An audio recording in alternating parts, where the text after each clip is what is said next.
And welcome to episode 21 of Kayfabe is Not Dead.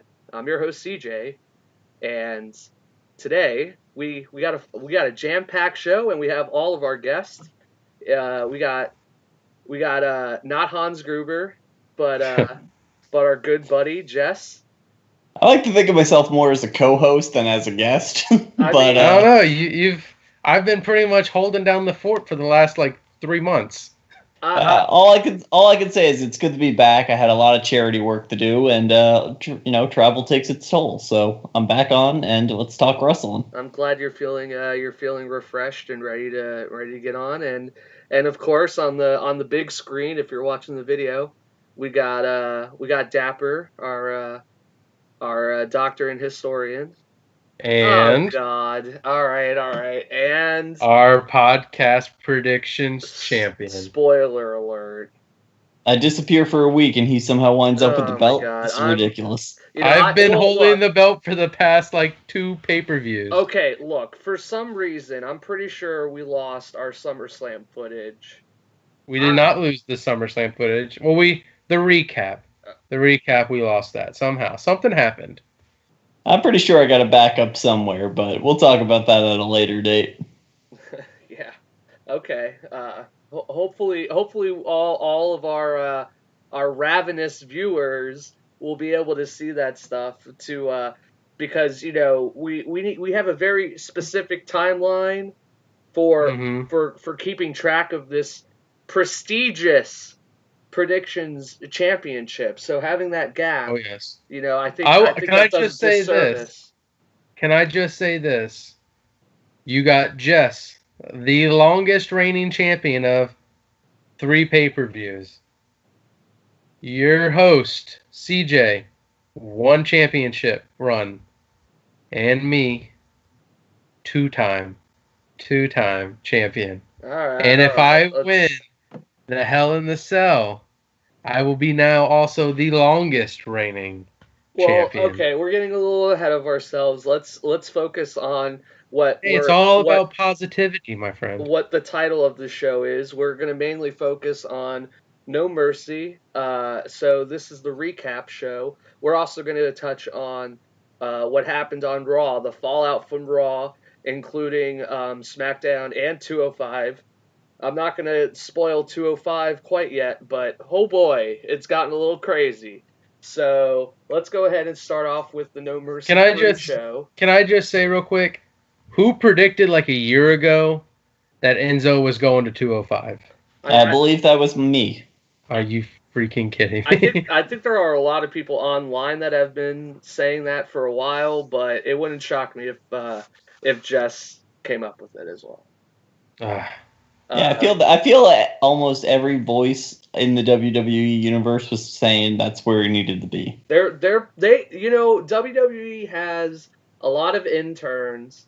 They try to have their finger on the pulse. It wouldn't shock me if WWE was listening to our fantastic podcast. I mean, you got Stone Cold up here, you got Edge and Christian, Talk is Jericho. You got the greats, of course, but then I think we got an underdog caliber podcast, an up and coming high flying. Oh no doubt the undercurrents with us. We're definitely going to rise to the top, but in the interim, it's just a matter. As the Macho Man likes to say, the cream always rises. The cream always rises to the top. Exactly.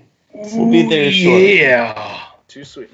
All right, so we got the pre-show. Elias defeating the Elias, formerly known as Samson.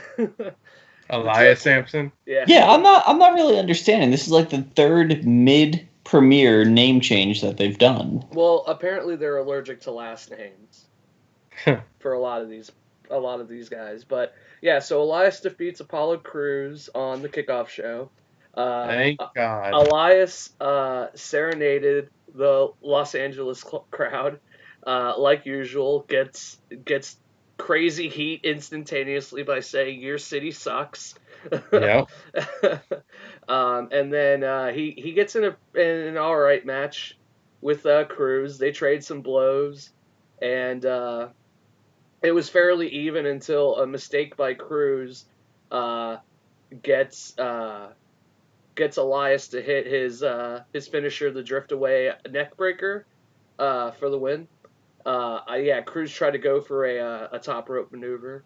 Elias added a few boots to the face after the match, causing Titus to give chase.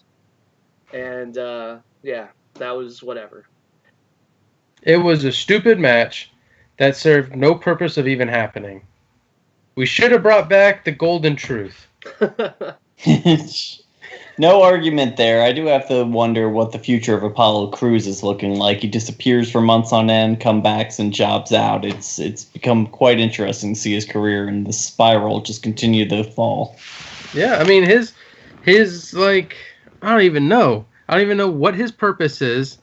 I have no idea now what Titus O'Neil's purpose is, and Tozawa just disappears. Well, there's like you could probably argue right now there's like 30 mid-carders that are not being utilized. I mean, there's plenty of tag team people. I mean, I don't know if it's maybe a lot of it has to do with medical stuff, like people are getting hurt and not really like disclosing that. I didn't even realize Joe was hurt until a couple days ago.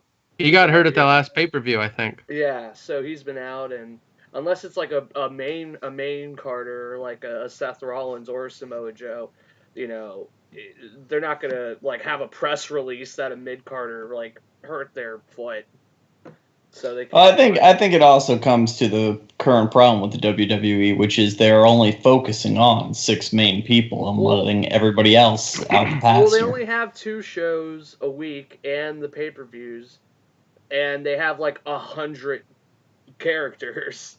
Well, because they keep doing these things like the European Classic, the Mae Young Classic, and the Cruiserweight Classic. Well, we can have an entire. We're getting into tangent territory. We could have a whole show dedicated to like roster cuts and like figuring out how to fix the product. But yeah, safe to say, I think everybody knows that Apollo Crews has a lot of talent, but for some reason he just can't get over, whether it's the writers or his. Can we tell you how he gets over? It's definitely the writing. Can I tell you how he gets over real quick?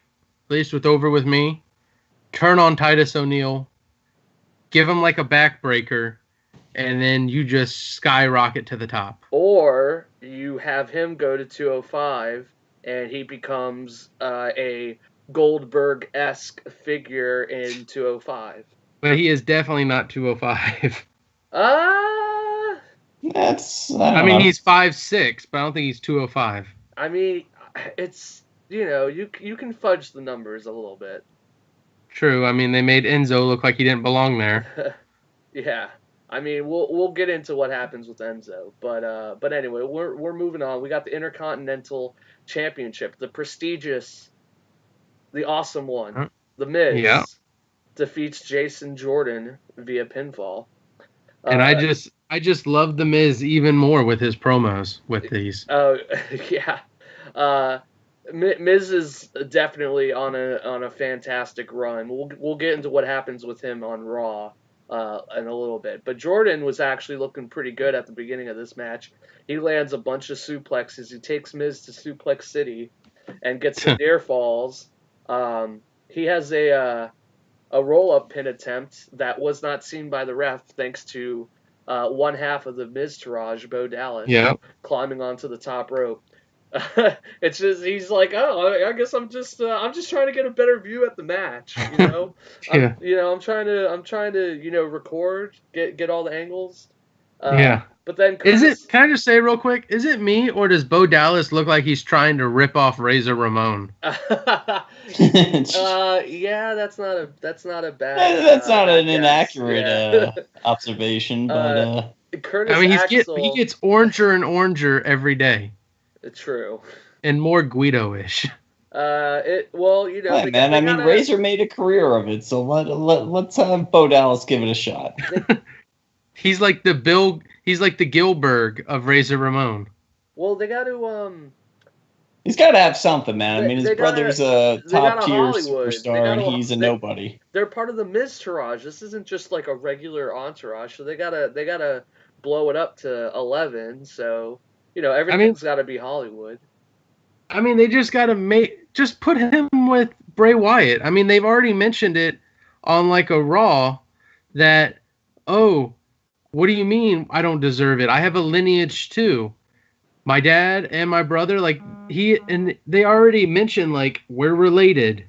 It's just he drinks from the swamp water and I drink from the Miami crystal blue water. Well, let's get back to the match. So after Bo does the distraction, Curtis Axel lands a cheap shot, and then The Miz hits Jason Jordan with the skull-crushing finale to get the win. During a post-match interview, Jordan gives a promo and gets booed as he calls for a rematch and states that Miz, and I'm quoting here, "You really do suck." Oh my God. So, like, I'm assuming that WWE is self-aware enough to be doing this on purpose. This is like a whole... They're literally repeating Kurt Angle's debut on the roster by making him, like, this really good technical wrestler that just thinks he's, like, better than everybody else. He, like, gives off that kind of vibes. They have to. I think you're giving too much credit. Well, people instantly, like, hate him. They do, but I think the reason why they hate him is, like I've said, time after time, week after week, why would you not go with the logical choice of the bronze medal Olympian wrestler, white guy, Chad Gable? Because that's racist. It's not racist. It's genealogically sound. I think. But I think they went with Jordan just because either they think he can do more with the singles push than Chad, or I don't know. But could you imagine Jason Jordan and Shelton Benjamin on a tag team? They'll be monsters. Yeah. Well, I mean, it'll be interesting to see what happens with this IC feud. I mean, I think he's not going to get a push till he turns heel, and he's going to have to turn heel by turning on his dad, because they keep mentioning his anger and how angry he gets, and it's costing him matches. I don't know, man. I think if anything, and goddamn, we always do this. We always come up with better storylines, and it always causes more disappointment. But what would be better is if Jordan goes heel to beat Miz and get the title. Like he goes like Incredible Hulk and is able to beat up all three members of the Miztourage, or like he has to like injure Bo and Curtis Axel before the match with the Miz, and that's how he finally beats the Miz. And then he gets Kurt Angle to go dark side with him, because Kurt's like, you know what? This is my son. Fuck him. You know what I would like to see even better? Is if he starts to blow up and Kurt Angle comes out and is like, son, you got to calm down. And he just snaps and puts Kurt Angle in the ankle lock. I want to see Kurt Angle go dark side, though. Do we know if Angle's cleared the wrestle? No, I don't think he is. Well, I don't think we know, but I think eventually we're going to see it, for sure. We'll find out come WrestleMania, because if he's in it, he's cleared. If he's not, then he's not, is what I'm thinking. Jess, do you have any comments about Jason Jordan and this push and the match itself? You know, I think they're setting everything up. They need to move a little quicker with whatever the payoff's going to be. I'm no longer in the situation. How do I phrase this correctly? I'm no longer giving WWE the benefit of the doubt with these long-running storylines. Emelina just burnt me out, where you got weeks and weeks of build-up for nothing. You mean you didn't like the Emelina? Or the Jason Jordan reveal to begin with? That was like a month-long how do you do, and then that's another one. It's an illegitimate son. What about Lana? What happened to her? Yeah, she's not wrestling anymore. But can I just say this real quick to stay on topic, but yes, go with a little bit of a tangent? What we've witnessed with the Miztourage, I feel this is what Jinder Mahal and his little gang should have been. Because we're witnessing the same thing, but do you see how every time Jinder's in a match, we're like, are you freaking kidding me? It's the Singh brothers again. But now we're like, yes, Miztourage interferes again. Like, they need to take note and follow Bo Dallas and Curtis Axel and be like, hey, Singh brothers, this is how you do it. I think the Singh brothers are there more for the side. Anyway, we're getting off track. Let's finish up this pay-per-view. That's what it should have been. But yeah, let's go ahead and continue down the card. So then we get Finn Balor defeating Bray Wyatt via pinfall.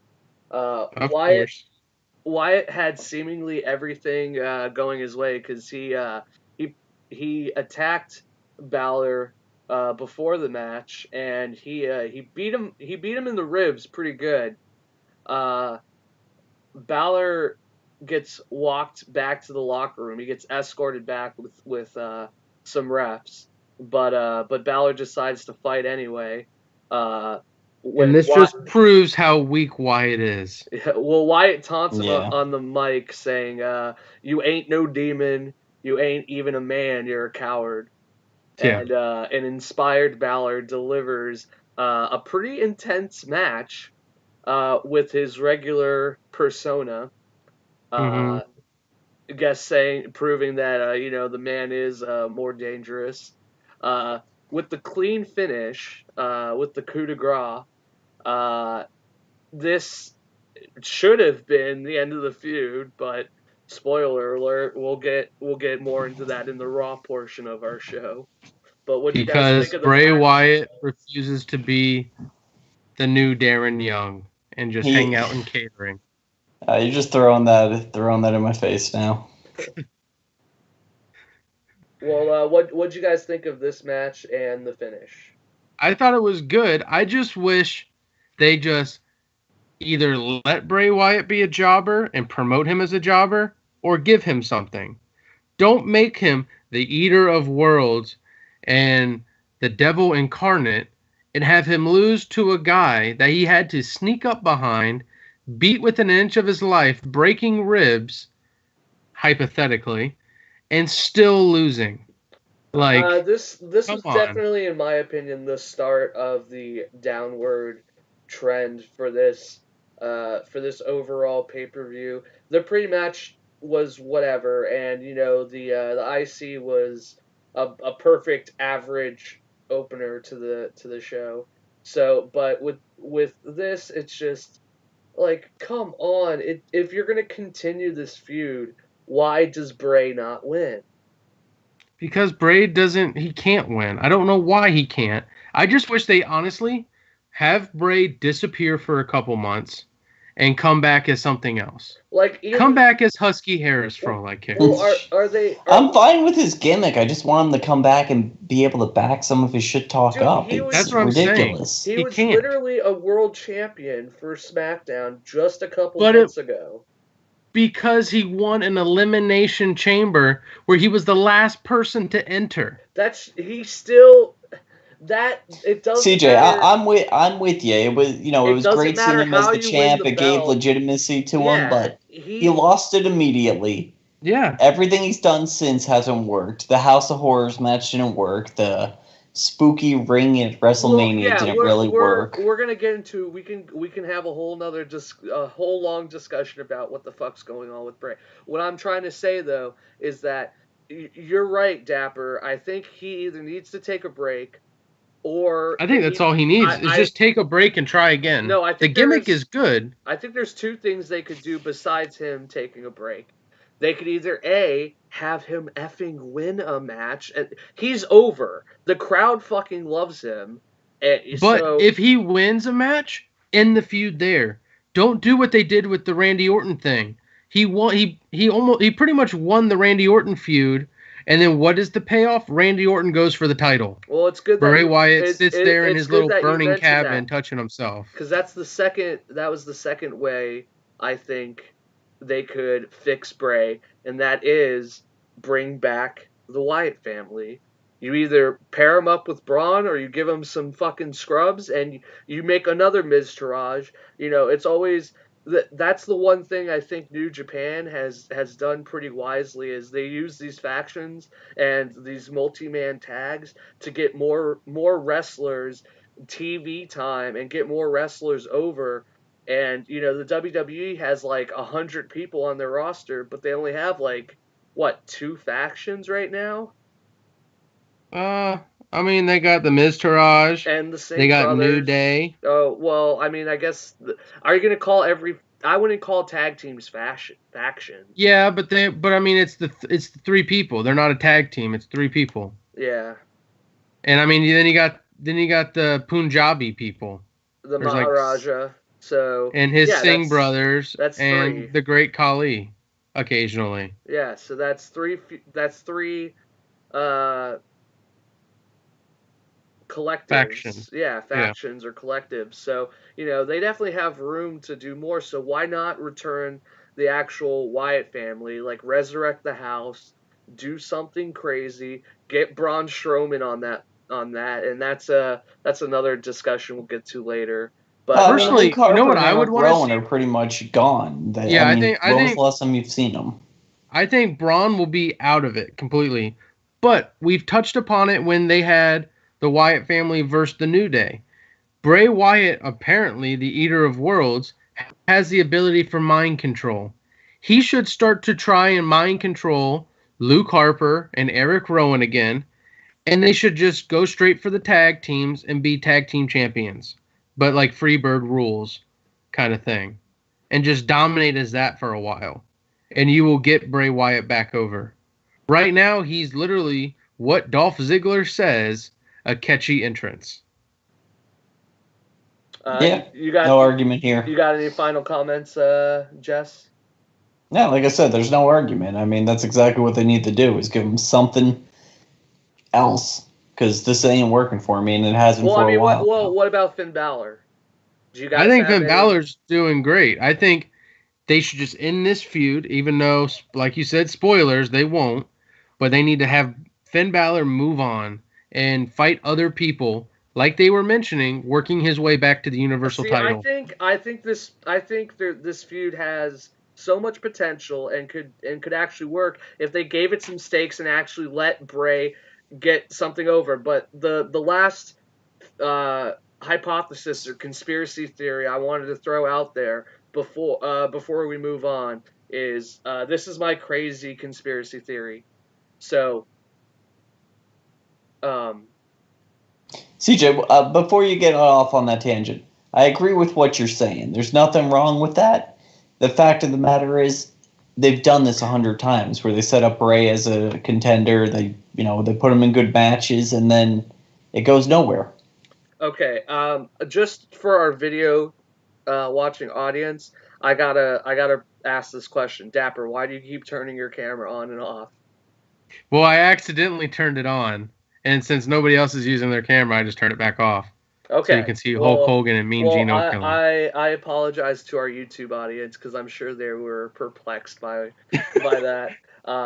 But anyway, so this is my conspiracy. It's not going to devolve into a tangent. Well, I don't think it will.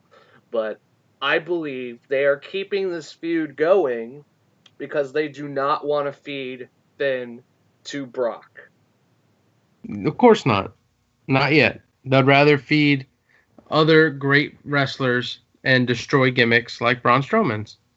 Well, and anyway, we'll get to that. So now we go to the match of the night, which was Dean Ambrose and Seth Rollins, aka most of the Shield. They got 2/3 of a functioning Shield. It covers most of your body. Versus Sheamus and Cesaro, and Dean and Seth go over in what was match of the night. This match was incredible. I was definitely marking out. Do you guys want me to just get into what happened, or do you guys have Let's any? get into what happened. It was a great go for match. Cesaro was the MVP of the night.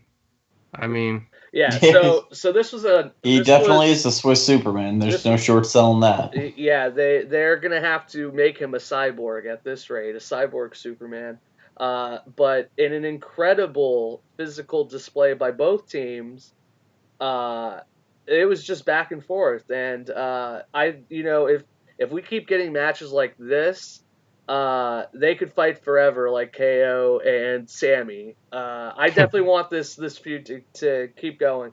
But Cesaro, I would say, about halfway through the match, gets slingshot into the turnbuckle, which is a pretty normal spot. But either he was too close, or he jumped too high and hit too high, the because yeah, post. he is a larger dude. He hit the post. So yeah, he hits the electronic post and not the covered soft turnbuckle, and gets two of his teeth not knocked out, but what was later found out to be shoved up his gums. And I believe 8 millimeters. obviously he falls down into the canvas and is like writhing in pain. And then there's this incredible shot. I highly recommend our viewers either look up the photo or, better yet, watch the match. But pause it when the camera pulls up and you see in an incredible shot where Cesaro has his hands to his face and to his mouth, and then he looks up and moves his hands, and like, I wouldn't call it a smile, but he like shows off the damage, and it's bloody, it's gross, and it's Attitude Era-esque, and it's amazing. And I gotta say it, kayfabe. This was, this was more than kayfabe for sure. But it was incredible, and I feel bad for Cesaro. But he keeps fighting though, because he really wants that belt. And also Ambrose almost gets hurt because he does a suicide dive and looks to hurt his left shoulder. And then we get even more high spots with Sheamus hitting a white noise on Ambrose, and then Cesaro immediately followed by power bombing Rollins off the second rope onto Ambrose below. Yeah. And they could only get a 2 count in a night that had insane kickouts. This one was at least believable. But you know what? Don't you love how the tag team now is, I feel, and not to be like a pun, but there is a revival in the tag team division on both shows, where it's just one after the other, just great tag team matches. Yeah. That are putting the main event matches to shame. And yeah. So after... No, the tag team division has definitely come around from where it was last year to this year. It's been a complete transformation. So leaps and bounds. So after Sheamus accidentally hits Cesaro with a bro kick, Rollins... We should call it the tag team revolution. Rollins followed up with what they're calling the King's Landing, which is the Kenny Omega V-trigger, the knee to the face. And then Ambrose also hits the Dirty Deeds, and they get the 1, 2, 3. So is that what his finisher is now? A knee to the face? Well, it's like the lariat too. It can either be a running knee. A lot of the times, it's done out of, just like the Rainmaker. It's done out of a hold. Like you grab them. You throw fireman carry? No, not a fireman carry. You it's like your opponent's standing, and it's like you're gonna throw them into the ropes, except you hold on and then pull them back into you, and that, instead of clotheslining, you hit them with the knee, the jumping knee into the jaw, which is pretty effective. I mean, just watch Kenny Omega do it a couple times. It's always I'm fine with Seth doing it as well, but he definitely needs to practice it a little bit more. Yeah, that's definitely a lot less damaging than the curb stomp. Well, and it looks great when it does land. It looks and sounds amazing. But I thought the so off was good. overall, what did you guys think of the match? What did you think of the finish? And what do you think is going to happen with the tag team? I mean, we were already talking about how this is kind of the tag team revolution in a joking way, but definitely as far as the feuds for the belts, those are I don't think anything else is really going on in the tag division, No, unfortunately. But as far as the feuds going for the belts, they're definitely some of the best feuds going on in WWE currently. they are. And honestly, I feel like with all the tag teams, I mean they all blend in now to with me when it comes to shows, but I mean they're starting to do things where you're just like, wow. And I mean, what? They have the Hype Brothers. I feel like they're trying to turn like a little bit of a heel turn on them. Spoiler, we'll get to SmackDown down. We'll get to that, man. I mean, that's a whole nother show. Keep it together. No, but I'm just saying tag teams in general, like they're doing something. There's actual character development. There's not just throw two people together like they pretty much did with Dean and Seth Rollins, but they had they a did background. the same with Sheamus and Cesaro, except it was a Yeah, best of seven. but now they're like building it up, like you see on social media. Sheamus and Cesaro being like, "We hate you, but happy birthday!" As I ram a cake in your face. Like there's character development on and off the scene, on and off the screen, and I mean, I feel like that is what is making the tag team division on both shows the matches to watch, where normally they were the bathroom breaks. Jess, what do you got to say? And then I have a question to pose to you to both of you before we move on. Go ahead and pose your question, because my feelings is they've definitely turned the tag division around. It's just where do they go with it from here? Okay, and that's a great segue. So I hope this is so untrue because I think it's lazy, and I don't think they should go this route yet for these two. But do you think WWE has been hinting at the eventual breakup of the bar? And was this the first match to kind of set that into motion? I do not think so. I hope not. Let me make that abundantly clear. The reason why I do not think so, and I know this is going to kind of be a spoiler, but even after you see, you hurt my friend, you hurt my brother, I'm coming for you. Like Sheamus and Cesaro are just as tight as ever. They're not doing what they used to do when they had the League of Nations, where it was kind of when Sheamus got beaten. They're like, "Well, screw you, dude. You suck." Like he's holding each other's backs. They're doing the exact same thing. And they're getting even better as a tag team, like match by match. They are, and they're doing just like what they did with the Hardy Boys. They say they will never break up the Hardy Boys. When there were moments where they could have broke Matt Hardy, but you see Jeff Hardy be like, "Dude, you're my brother. I got your back. We'll get him next time." Like they're keeping the tag team strong, even though they're losing. You can lose and not break the band up. What do you think, Jess? I don't know, man. I mean, in the current state of it, they could do anything. But in terms of breaking up the bar, I think they're too over right now for them to make that move. I know one thing.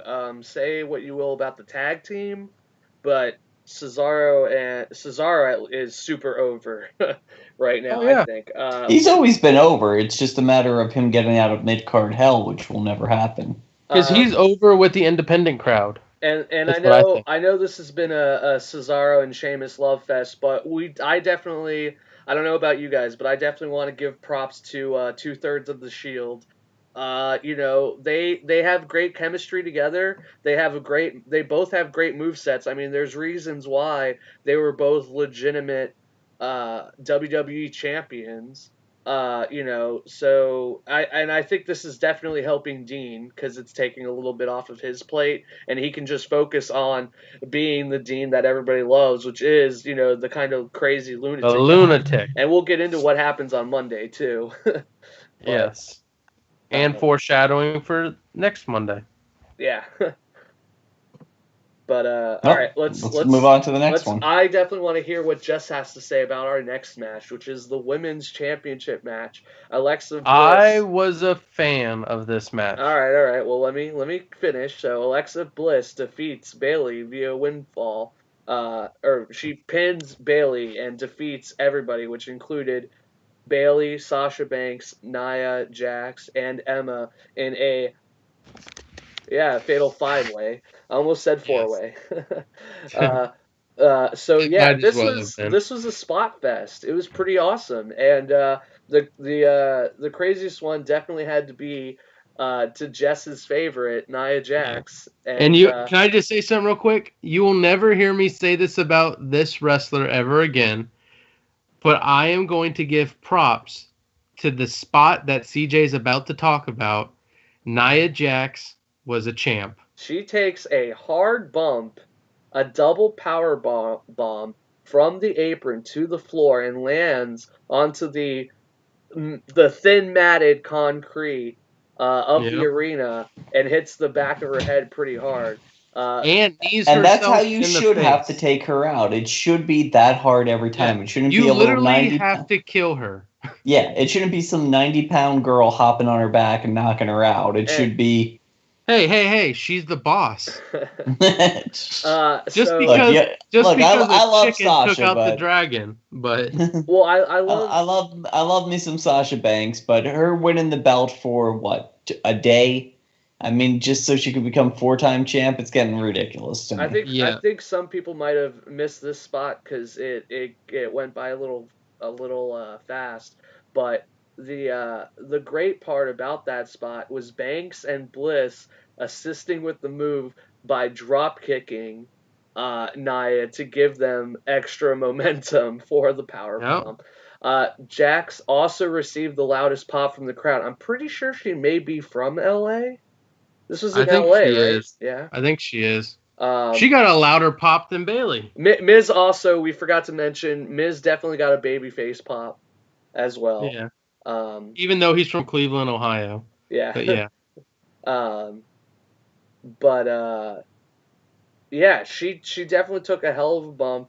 And then Bliss goes on to retain in a finish that came pretty quickly after the good old fashioned DDT on Bayley.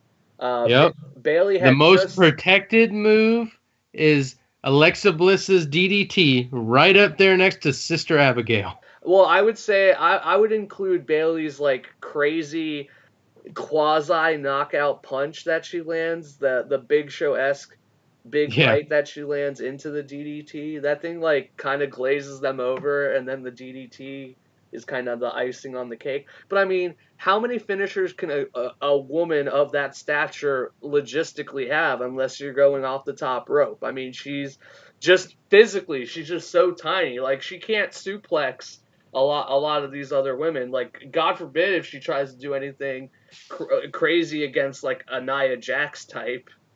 Yeah, I mean, the only thing that I did not like, one thing I want to say though about this match, first off, I love the fact that my girl Alexa Bliss won. Okay, she's my girl, man. You can't start calling it. Okay. I think everybody in this podcast can say that they like Alexa Bliss for multiple reasons. I am glad she won in these multi-women matches because she's a heel. She's one of the few legit heels that do heel moves, like fake dislocate her elbow. Like, she does heel moves, even though they say, like, oh, you got a 20% chance of winning the belt. Multi-men, multi-women matches should be a heel's playground because they can do cheating, diabolical things, and the ref will be distracted every time. So that's one thing I want to say. Two, I want to say, I honestly thought for a moment, I put reality aside, I thought Emma was going over. I just the showmanship that she brought out there, I'm like, damn, Emma's having a run here, and then they shut it down real quick. Emma's never going to be in the title picture at this rate. I am definitely going to put myself in the Emma camp. I would definitely consider myself. I wanted Emma to win. I love Emma, man, but she's not going to get it. Well, so move on. I would say that I don't. There are plenty of male mid-carders that deserve to get a push. I hope that Emma doesn't fall into that camp of like mid-card hell. But with this match, I think it definitely gave her a little bit of a shine. And she didn't eat the pin. I had that in my notes. She did not eat the She pin. didn't eat the This pin. was, so yes, I thought she was going to, because I'm like, there's no way they're going to let her come out strong. I'm happy they didn't have her eat the pin. Now, here is where my one problem with this match was. Why? And I have a theory. You're probably not going to like it. But why in the hell do you have Bayley come back from injury, coming off strong? She could be having a heel run, for all we know later. Why do you have her eat the pin to Alexa Bliss when Sasha Banks, who has proven nothing to being worth anything, gets to come out of this being like, oh, I still get another chance at the title? Because people like Sasha Banks. She is the Bayley women's champion, and she's held it for a total of 3 weeks. Okay, John, I have a lot. I got a lot of bones to pick from that statement. And I'm going to throw this out there so you can just add another bone to it. I think, and now this is just me, this doesn't represent the podcast, I think it is because of her nationality and ethnicity. And that's why we're not destroying her. All right. That's why. So making this a race thing, huh? Yeah. I think it's a race thing. I definitely want to state you can state into it. But Dapper's comments have no direct reflection on WWE, Vince McMahon, or the professional wrestling it does. As a whole. It does. It represents WWE. It I want them to does say not something. represent Kayfabe is not dead. I will say it that. It does not represent Kayfabe. And I have nothing against her being strong, but don't do what you're doing to Bray Wyatt. You destroy her, but yet make her strong. Just like they're destroying Bray Wyatt, but yet making him strong. Well, okay, you guys need to correct me if I'm wrong, because I'm technically the new guy when it comes to knowing the long-term histories of a lot of these characters. But wasn't Banks's problem? It's never been in-ring ability or getting over with the crowd. She's been getting hurt when she has these it's been a slew of injuries. Yes, she gets hurt every time. Yeah, and Dapper, I don't think your comments on her being an unworthy champion because she can't hold the belt over for long periods of time. I think that comment is invalidated right there. She never has to work up the ranks for it. I think she's just always automatically thrown into title contingency because she is one of the most over women in the company. That happens to wrestlers all the time. Like Roman Reigns is constantly sniffing a belt. I hate that too. Well, but what I'm and it's because he's Samoan. John Cena even said it. Wow, he's the blue prospect. Okay. I was not trying to make that point with Roman Reigns. He was a bad. That was a bad specific example. AJ Styles is actually a way better comparison. What they do, they had him get beat by Bray Wyatt just to lose it the next night. But he's also been trading the belt off with KO, and I think that's exactly what the long-term plan is with Sasha and with Bliss, and what I think they've done, what they're trying to do at least, and I don't know if they're going to be successful, but what I think they're trying to do is they decided to take the belt off of Sasha because they wanted to try to interject Bayley into this somehow, and this is getting into what happens on Raw a little bit, but they have this backstage segment between the two of them because they broke up each other's pinfalls during this match. So I don't know if they're hinting at a potential Bayley heel turn or a Sasha heel turn, but I think they're trying to get all of this damage that's been done to Bayley off, and they know that Sasha is so over that Sasha can kind of help facilitate that. Let me ask you this. Why don't you just keep the belt on Sasha, have her beat Alexa Bliss for the rematch, keep the belt, then have Bayley come out doing the Finn Balor routine of, hey, I got hurt, I'm coming back for my title. Well, and then have Bayley be a little heelish to Sasha Banks' babyface. Well, I ultimately don't think they're going with the Bayley goes heel. I think it's going to be Sasha because, I mean... Well, that's fine. Sasha was a great heel. But I don't understand, to make this work with Bayley, why do you have to have Sasha lose it 24 hours later? Well, okay. Why can't she retain it, go into the Fatal 5-Way, retain it again, and go with Bayley? Like, why did Alexa Bliss have to lose it for a night? Well, that's why because Bliss is too good at it, man. That's why I prefaced my statement with saying that it might not be good. I did not agree with WWE taking the belt off of Sasha to begin with. I agree with you as far as that is concerned, but I don't think that you insinuating that Sasha is like somehow not good for whatever. I'm not saying she's not good. You're saying she shouldn't be the champ. I'm saying that if you make her the champ, make it longer than 24 hours. She is literally she is a 4-time champion, and she's literally held the belt for 3 weeks. Dude, okay, let's not. I think the amount of times you hold a belt kind of gets blown out of proportion. It shouldn't it shouldn't matter whether it's 20 times.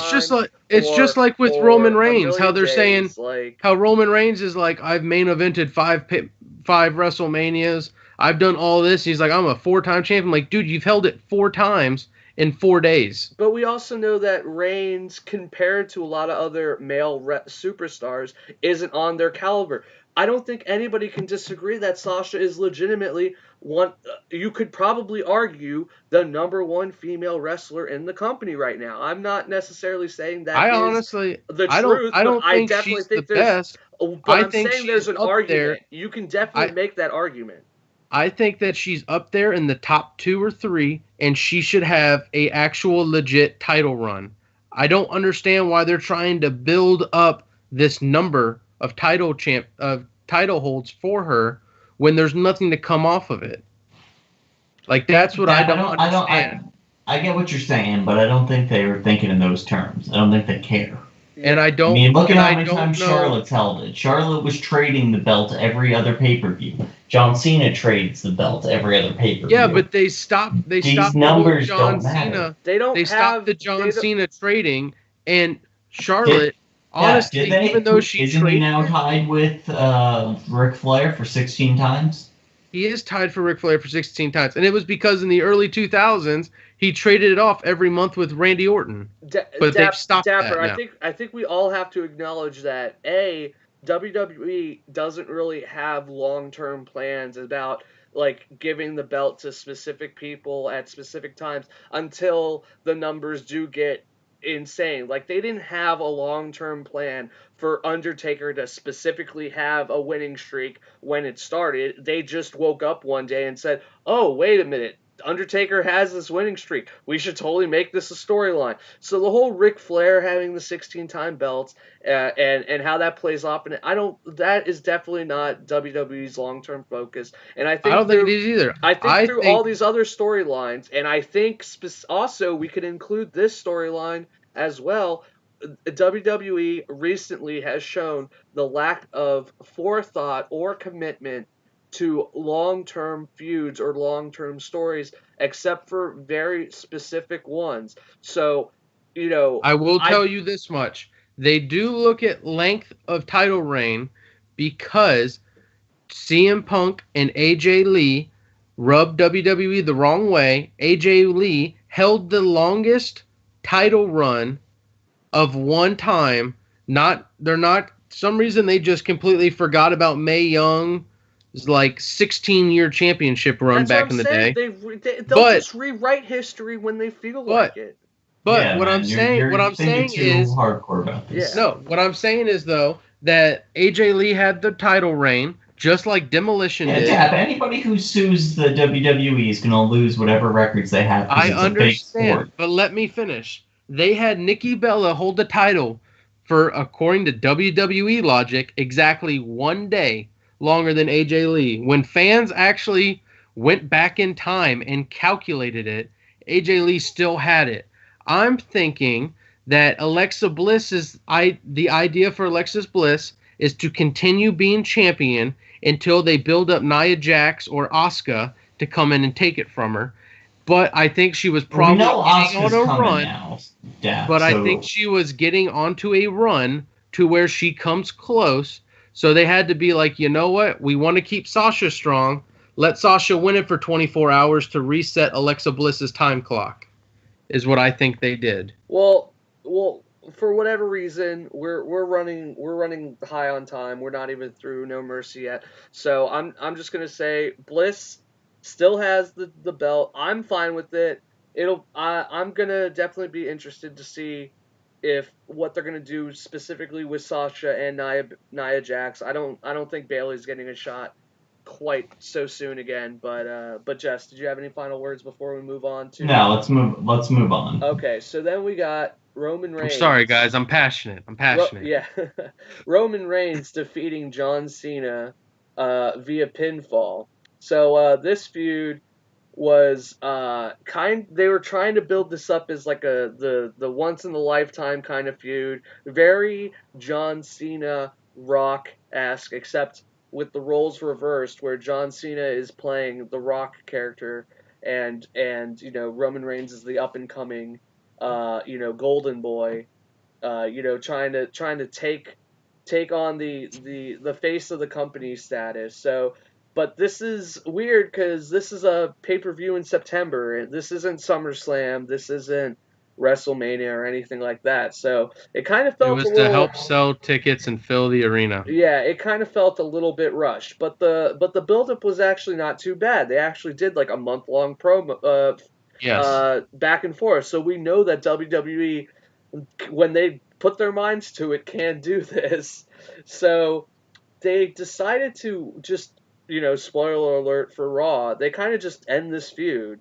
So following an interesting shoot-style 4-week build of trash talk, Reigns goes over Cena clean in a match where Cena dominates and hits 4 AAs, including a Super AA and a Double AA. And I guess Cena has become a victim of Super Reigns in a weird reversal of fates. Reigns played possum in the corner and took advantage of Cena's dismay by hitting a surprise Superman punch and a spear for the pin. Another Reigns match with an anticlimactic finish. How could his that finisher is possibly anticlimactic. be? So the only thing that Reigns really did that was cool was the spear through the table. But so not only is this match like it just completely kills the crowd, it destroys any momentum that fantastic tag match and the good women's match had. And afterwards, Cena raises Reigns' arm, just like the Rock. Because Cena is the ultimate babyface. And saying, I'm passing the torch. Yeah, he passes the torch, hugs him, and then he takes his time soaking in the crowd and like looking around and kind of getting like this weird like teary-eyed look on his face.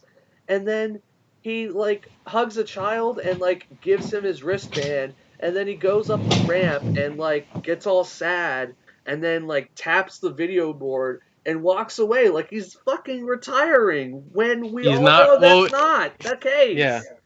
He's not retiring, like, but... what the fuck is going on? Well, hey man, they're building the story that Reigns retires people because the matches with him are so bad. Oh, my God. Like, Jesus Christ. Well, I'll tell you this much. What are you doing? I'll tell you this much. They had him on the Edge and Christian podcast, and they talked about it. And pretty much what John Cena said is how the whole rumor is that he buries people. Pretty much they find people that are having a hard time that they want to push, so they put him in a promo month-long feud with John Cena, just like they did with Kevin Owens, AJ Styles. So they haven't done it with Samoa Joe yet, but he came out pretty strong. But I mean, like this is pretty much what they do, and they pretty much like everyone's been saying, these were Roman's best promos in 5 years that he's been around. And pretty much John Cena said, he's like, look, I'm backing off a little bit. I'm going part-time because I got other things going on. He's getting married, possibly going to have a kid because I bet you that's where they're going. But I'm sure he's going to be retiring soon, but not anytime soon. And he says, whenever Vince calls me, I'm going to come back. And if Roman doesn't take the torch and run with it that I gave to him, I'm coming back to take it back, is what he said. So if Roman's got like a month to where if he doesn't step up, I'm sure John Cena's coming back for a rematch. Well, Jess, let's get your thoughts. I think you've been holding back a little bit. Just never talks during these. No, I got plenty to say, Dap. You've just been running your mouth nonstop. Well, Jess, when you're the champion, you have the right add to do some that. insight for a change, man. Add some actual insight. Look, Cena's pretty much at that stage where he is going part-time. We all know it. And this is the best we've ever seen Reigns. I can't argue with that. You know, he beat Undertaker, came back, and nothing changed about him. He was still an unlikable guy who just Supermans it through every match. It didn't work, and they kept that gimmick going for a bit. It brings Cena out to do the same thing, but this time, I think it got a little more weight behind it because everybody's used to Cena being the guy that beat everybody. Regardless of how little sense it makes in the story, Cena always buried the other guy. Well, okay, I think there's two things I want to throw out there. One, throw it out, CJ. What do you think's coming from you this? can definitely you can definitely have, whether it's a guy that's unlikable like Roman Reigns or anybody else, even if Daniel Bryan or CM Punk was the one retiring Undertaker or retiring, in quotes, John Cena, you're still going to get heel heat for doing those things to beloved people. But the thing, and I'm sure I'm just repeating what everybody already knows, but Roman Reigns is getting heat not because he's bad. He's not great in the ring, but he's not bad. He's getting heat because he's getting that same type of heat that John Cena was getting at the very beginning of his long, push as the main guy.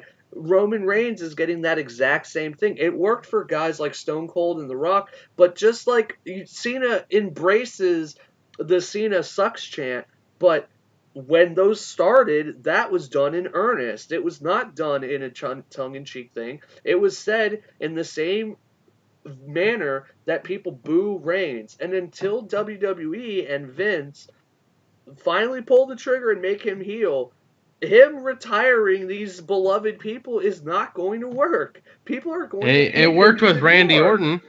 It worked with Randy Orton. He was a fucking heel called the Legend Killer. Yeah. And that's what he did. He retired the veterans. Yeah, but they don't present Roman Reigns like that. They just have him be the quiet badass that says retarded shit sometimes, and then he Superman punches and spears his way through any problem. And you can, and like I was saying, you can get this over with Roman Reigns. But the fact that they do this shit like instantaneously, like this, if you're gonna do a program with Cena and Roman, then have it be like a 3-match, like crazy build to like WrestleMania. No, man, nobody wants to see that, Dap. I want to see it. I'm not saying. Of course, I'm saying it would be better than doing this and having him. It's better than these one-offs. He loses to Reigns once, and then Cena's like, "Well, I guess I'm the worst now. Here are the keys." Like that's it's just. And kicking out of 4 AAs? What the fuck? Hey man, I kick out of 4 AAs all the time. Yeah, you do that for breakfast. Look, I've been relatively quiet on this one, and I gotta say it's just because I'm not too passionate about the decisions that were made here. I think a lot of them were the wrong ones. Alexa Bliss retaining her title, that made sense to me. Everything else that happened in this pay-per-view didn't really hit with me. I will say this and play devil's advocate. I did not think it was a wrong choice to have Roman Reigns win, but If they do not retain his attitude error-esque promos and the way he delivers himself in the ring, like he did against John Cena, this would be all for nothing, just like it was retiring The Undertaker.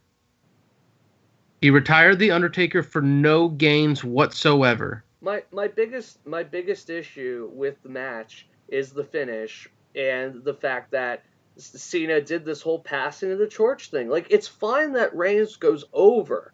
It's just the manner that they do it. It's just a continuation of this spoon feeding that. Yeah.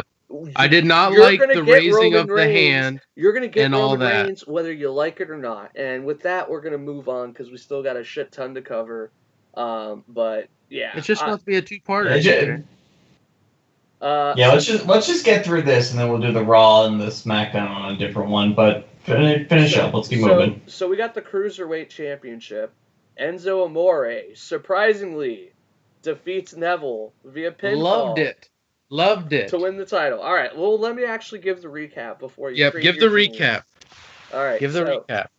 Enzo's run of cheating his way into contention culminated in a surprise win. So he basically gets the shit beat out of him after showing up to the ring in a crazy Beetlejuice 3-piece suit. I gotta say, that was the craziest thing about this match, man. I mean, I think we all kind of figured he was going to cheat the win because 205 needs a new champ. I didn't expect him to I did not expect him to win, honestly.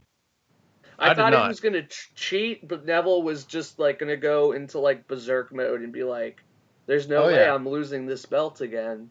Even though I even think I lost this one. I think I just said Enzo to change it up, to be different, to pull ahead. I didn't actually expect him to win. So basically Neville just completely destroys him in a one-sided match. But then Neville hesitates while setting up the red arrow. That was kind of out of character. For some reason, he just hesitates. And he attempts a Phoenix Splash instead. I'm sure it was more to do with Enzo missing the mark to get moving.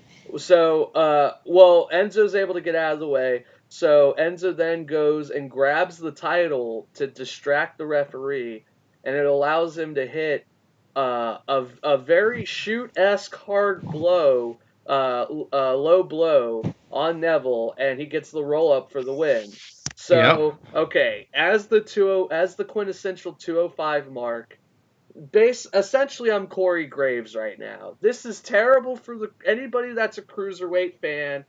This is terrible for the division. This is a fucking travesty, and it's unfortunate. And as a Neville mark, as a cruiserweight mark, it could only be good if the eventual payoff is good, which will only be when Neville decapitates Enzo.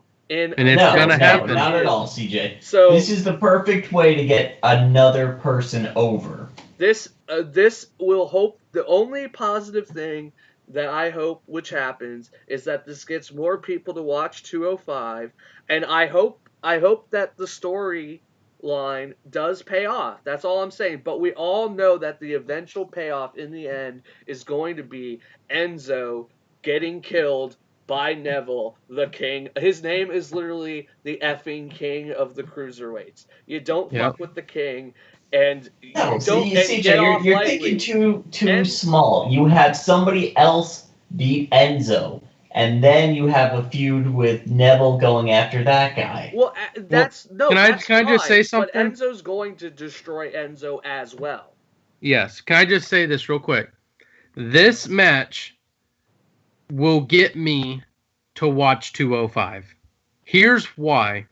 And we're not going to talk about it because I think they did it on Raw. But the build-up of just heel Neville, the look on his face after losing, they broke him.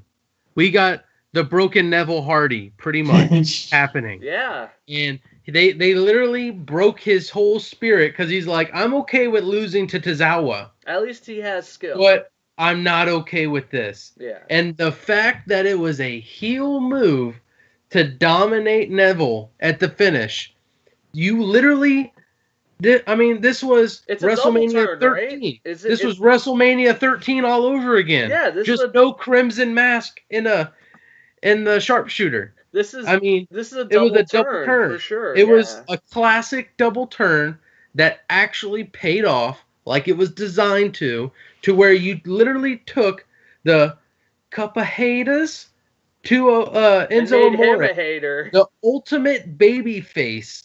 He's pretty much Sami Zayn. I thought was untouchable to ever turn heel. They made him the ultimate heel, have the entire 205 division turn on him, and made the king of the cruiserweights, Evil Neville, the little hobbit, turn into the underdog babyface. It was amazing to watch, and I will definitely watch 205 because of it. Well, if we have time, I think we should at least throw in Raw and 205 into that, because we can fly through that stuff and we can save SmackDown for the Hell in the Cell. I just want to move to the main event. This was a fairly predictable match, and we'll see what comes of it with 205. All right, so we got the Universal Championship. Brock Lesnar retaining against Braun Strowman via pinfall.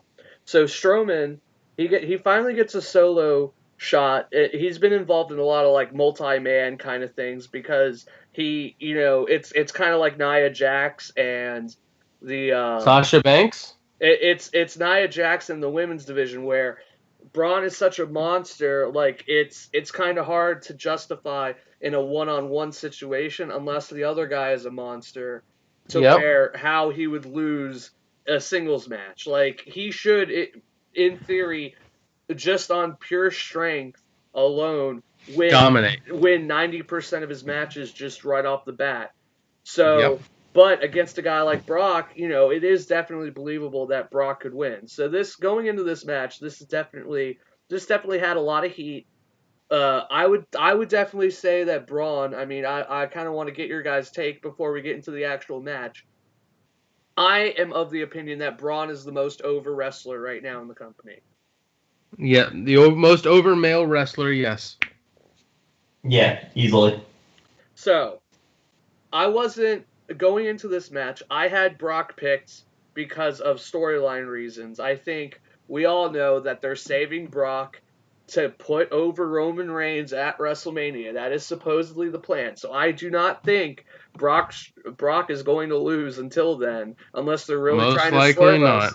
But he will not. Braun had so much face heat. He is so effing over right now that the shadow of doubt creeped in my mind. And the fact that he is not only, like, I'm not going to say Stone Cold level of over, but he's getting there. Like, if WWE was smart, they would make Roman Reigns' character Braun Strowman, because he is a babyface. He's getting babyface pops.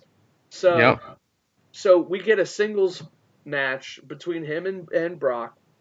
I don't think this was no disqualification, but ultimately, in what really sealed the deal to make this pay-per-view like barely a C in my mind, like the only reason why this thing is a C and not an F is because of the tag team match and the Intercontinental and the women's match and kind of the Intercontinental match. But it wasn't the wrestling, it's the finishes. The finish to this match was fucking awful. So Braun essentially dominates most of this match. He does, I'm pretty sure he hits Brock he hits his finisher like 6 times. No, 3. He hits him with 3 running power slams. But what was really weird, and I definitely want to get into this, is in the multi-man match at the last pay-per-view, Braun put Brock through 2 tables and then flipped another one on top of him. And this match had 0 high spots. No chairs, can I say no this? tables. I thought they were even foreshadowing it by replacing the table that Cena went through. Yeah. They replaced it. So, it's like, why is it there? When normally in pay-per-views, when the table is broken, you see the announcer sitting there like a bunch of J-Brones behind a broken table. Or maybe Paul Heyman was going to take a spot from Yeah. Braun, because Braun's just, an out of control That strongman. guy. So, but Yeah, that would have been good to see.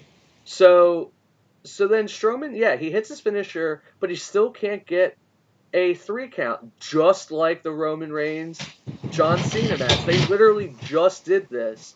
And so just like in SummerSlam, Lesnar's on the ropes, and it looks like he could definitely lose. He's being made human, and just like in the Samoa Joe match, there's that twinge of doubt that's like, oh man, are they actually going to pull the trigger on this? So he even, earlier on in the match, Brock tries to lift Braun up. Braun's, I think, billed at like 360. He has like 100 pounds on Brock. I mean, Yep. I don't know. Yeah, it's rather impressive when they were given the stats, the height difference, and just the weight. So Brock tries to give him the F5, but his back gives out. So they sell that. But then after getting hit with... So he tried to do that at the relative beginning of the match, and he couldn't do it.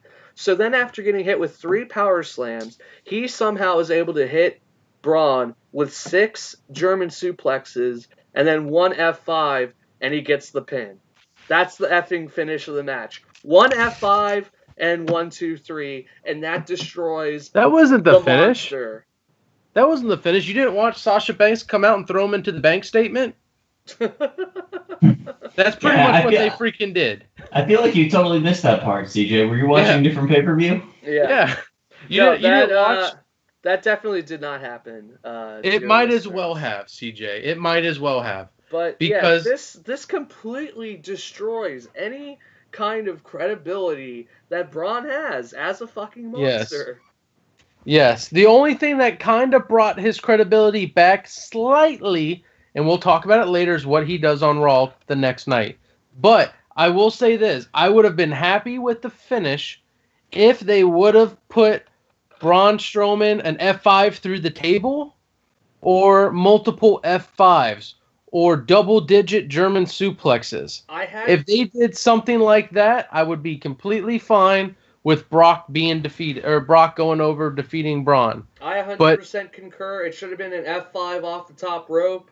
Something. If it's going to be one F5, to show it can't that be he can just survive.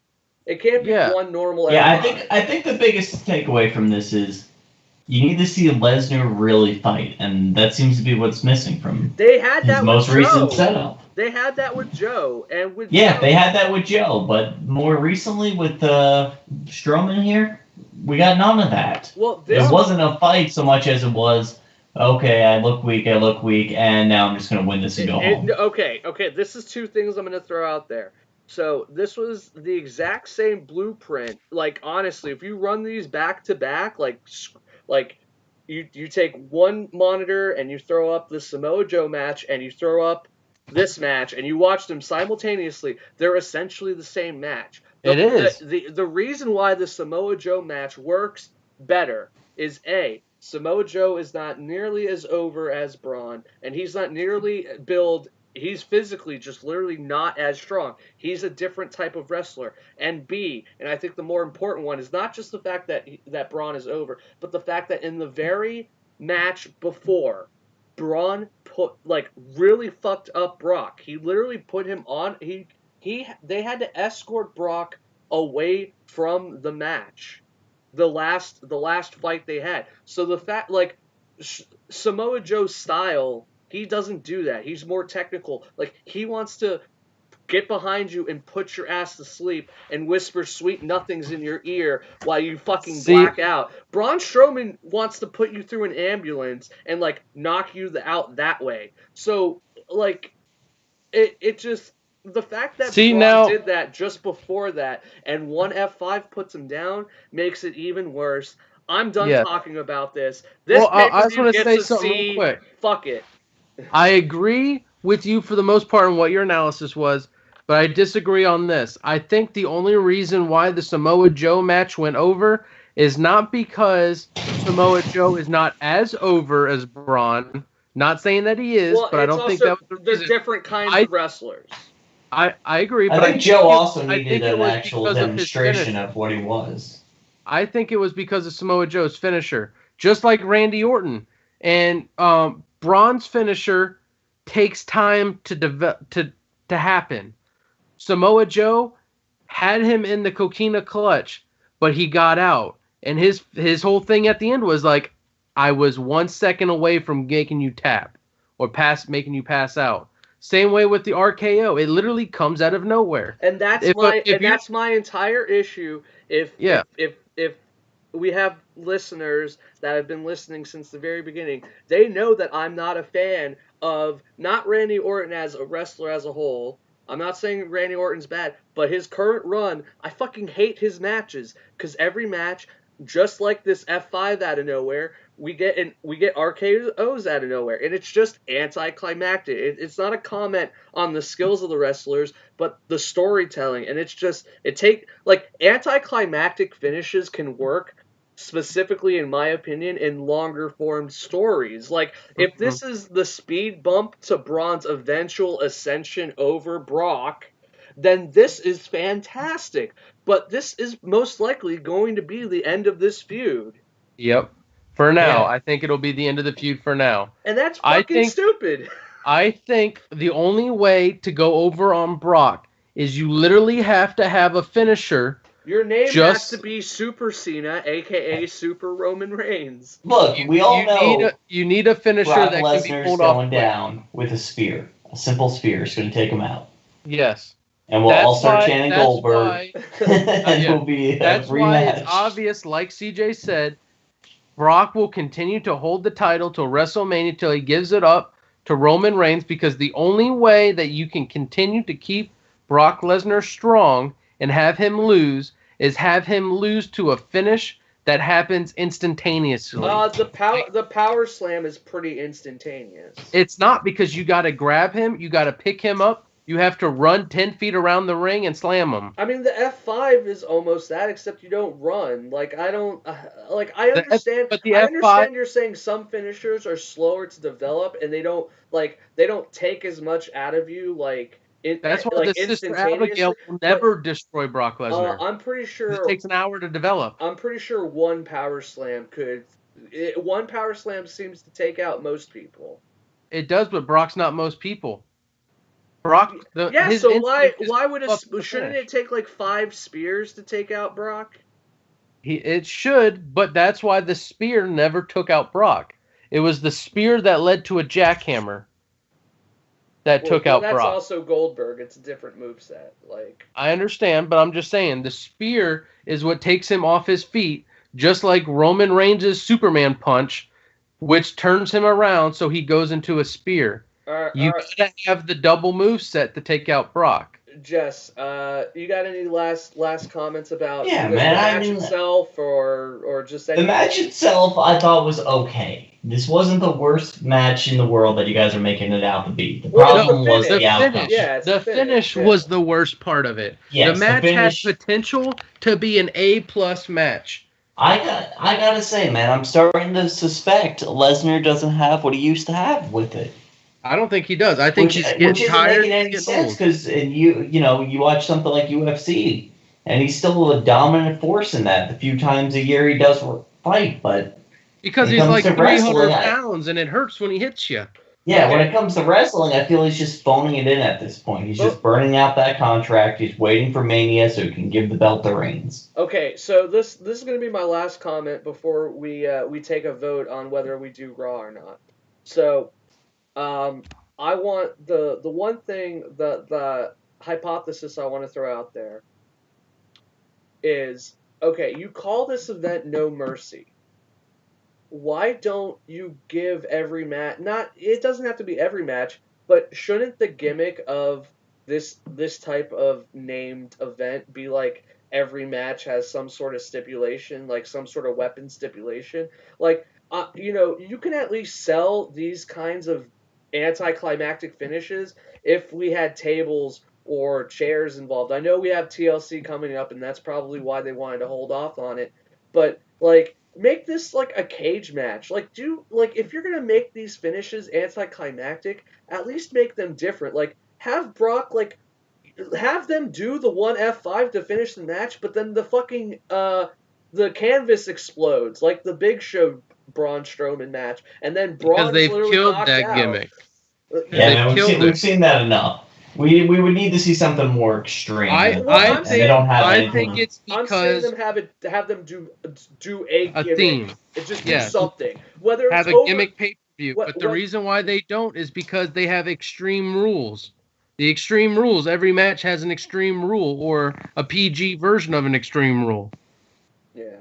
No Mercy is pretty much The more I'm supposed to thinking be. about it, I will give WWE some compliments here. We did have that House of Horrors match. We did have the ambulance spot. Well, We good have gimmicks. had some very creative things come out this year. It's Thank just you, there's Michael P.S. you and huh? Thank you, Michael P.S. Hayes. That is the only reason why you have those matches. So, But they're few and far between, is how I feel. So, Yes. like we started the show off, yes. Even though I tied with you, Dapper, technically You did tie with me, but here's the kicker. I won it all, but my vote didn't count because I wasn't on the podcast. I know. You were not. You withdrew your vote, Jess. But just like you had in SummerSlam. Wait. Time out. Jess, did you actually submit your votes? I don't give you 2 minutes too late, man. 2 minutes too late. He didn't submit anything. No, I was going to say, it shouldn't matter if he's on the cast or not. If he gets his picks in, he gets his picks in. Yeah, but he never even put picks in. I sent out the text a week before. I put my picks in Dapper. You're just playing with the timeline now, aren't you, man? Oh my God! I don't know, man. You Dapper really did go heel on us. You did not put your picks in. Because if you put your picks in, I would. Your pitcher might be Hulk Hogan, sir, but brother, I'm thinking you're more NWO Hollywood Hulk Hogan right now. Hey, I might be, but his picks were not in, and so even though he just committed to it, your picks were not in. You just said you're more Hollywood Hulk Hogan. Well, because I like the white out handlebar mustache and the music. He likes the style. Oh, okay. I like the style. You're of Hulk saying Hogan. You're not American. You don't. No, I'm Hollywood. You're not a real. I feel like he's not the real American anymore. Yeah. Okay, guys, I'm gonna vote that we continue into with a Raw part and do the fallout of Raw from No Mercy, but I wanted to I say we do a part 2. I'm fine with that, but let's do it as a part 2. Let's close out this one and start a new one. I give this pay-per-view a C. I've already said why. What are your final thoughts on this? As your champion, I want to initiate a rule. Hold on, I'm actually gonna give this one a B, man. It was good. It just had a lot. It just had a lot of low spots. I'm going to give it a B, but I'm going to initiate a rule, CJ, so that I'll give you a chance. Because you can't be hurt that I used your technique of changing my match choice for the finale, the main event, before the match happens, to retain my championship. So the new rule is what happens on the podcast is your choice. You chose it for a reason. You keep it. I thought he was going Fight Club here with what happens on the podcast stays on the podcast. I actually think we should tweak the rule and give the challengers an advantage. So what I would hype. Well, you know what? When you are holding this title, you too can make a rule. But my rule will stay as long as I am in rule. Okay. You want to restate the rule for those of us who don't usually listen to you? Yeah, you sounded like a robot. Yes, the rule is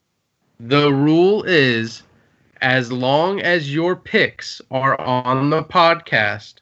Now, for Jess's purpose, if he is not able to make it for our podcast, but texts in his choices and his picks, they will be uploaded onto the page so that they are official. Or we can we can read them out loud during the podcast. You can read them out loud as well.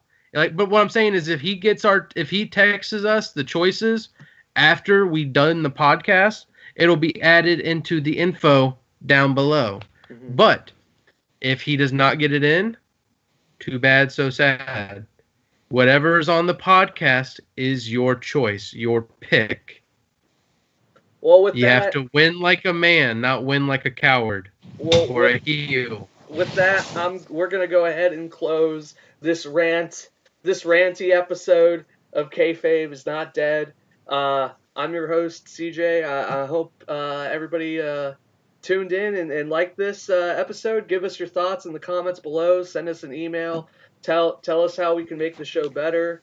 Tell us how much you love Roman Reigns and how we are dumb. Just hit us up. Jess, you got anything? Any final thoughts? Yeah, man, we're starting another podcast right after this one. I got plenty to say about that Raw and SmackDown, so let's move to it. All right. Well, hold on now. Okay, I guess. Jesus, man, can we wrap one episode up and get to the next one? As your 2-time champion, going for the longest reigning championship title. Make it stop. This is your champion signing out. Oh my God! You don't get the last word. The host gets the last word. I always get the last word because I am the champ. And through the magic of editing, I have the last word. Fuck you, Dapper.